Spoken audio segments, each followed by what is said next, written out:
যে প্রথম বিশ্বযুদ্ধের মতো, দ্বিতীয় বিশ্বযুদ্ধের মতো আরো একটা তৃতীয় বিশ্বযুদ্ধ হয়তোবা বিশ্ববাসী দেখতে যাচ্ছে, হয়তোবা। আল্লাহ ভালো জানেন, আমরা তো গ্যারান্টি দিয়ে বলতে পারবো না, কিন্তু পরিস্থিতি ওইরকমই মনে হচ্ছে। তবে এতটুকু জেনে রাখেন, হাদিসের মধ্যে মালহামা নামে একটা শব্দ আছে। কি শব্দ? নবীজি বলেছেন ইউফ্রেটিস নদী, মানে ফোরাত নদী। ইউফ্রেটিস কোন নদী? এই ফোরাত নদী অচিরেই তার ভূগর্ভস্থ সোনার পাহাড় বের করে দিবে। ফোরাত নদী অচিরেই তার সোনার পাহাড় বের করে দিবে, এবং ওই সোনাকে নিয়ে মারামারি করতে আসবে যে মানুষগুলো, তাদের মধ্যে প্রত্যেক 100 জনের মধ্যে 99 জন মানুষ মারা যাবে।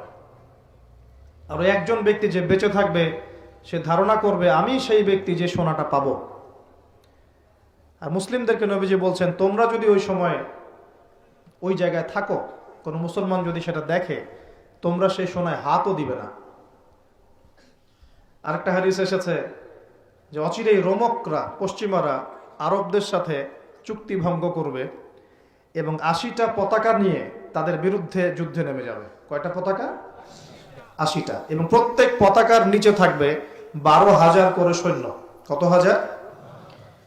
একটা যুদ্ধে এত বেশি 99% মানুষ মারা যাওয়াটা স্বাভাবিক না, এটা অস্বাভাবিক।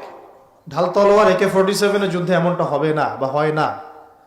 হয়তো এমন কোন অস্ত্র সেখানে প্রয়োগ করা হতে পারে, এটা আমাদের ধারণা।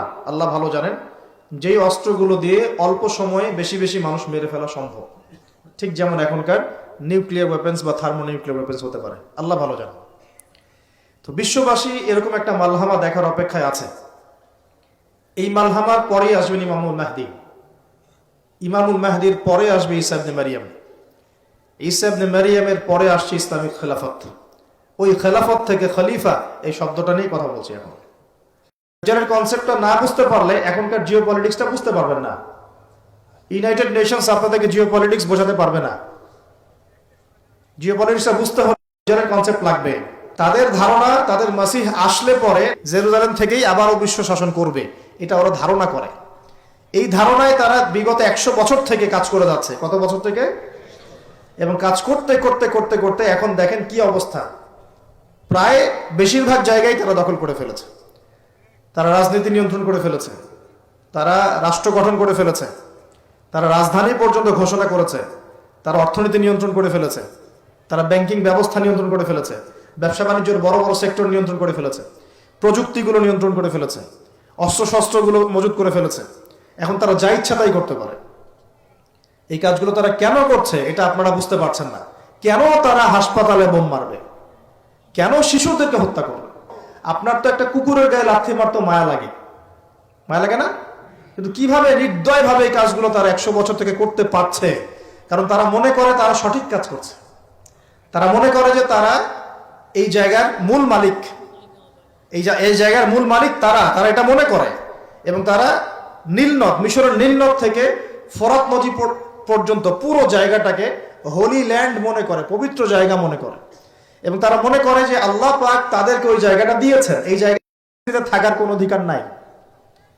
এই কারণেই তারা মুসলমানদের উপর বিগত এই 70-80 বছর থেকে, বলা যায় প্রায় 100 বছর থেকে, কারণ 1914 সালে তারা ঢুকেছে, এখন 2023 সাল চলছে, এই পুরো সময়টা জুড়ে তারা যে নির্বিচার বাড়িঘর দখল করা, জমি দখল করা, ধর্ষণ, শিশু হত্যা, ভাইদেরকে কারাগারে নিক্ষেপ করা, হ্যাঁ, নির্বিচার হত্যাযজ্ঞ, এগুলো কেন চালাচ্ছে? কারণ তারা মনে করে ওই জায়গাটা তাদের, এবং তারা মনে করে যে তাদের মাসিহ আসা মাত্রই তারা ওইখান থেকে বিশ্বটাকে শাসন করবে। এটা হবে সর্বশেষ জালেমদের শাসন, সর্বশেষ।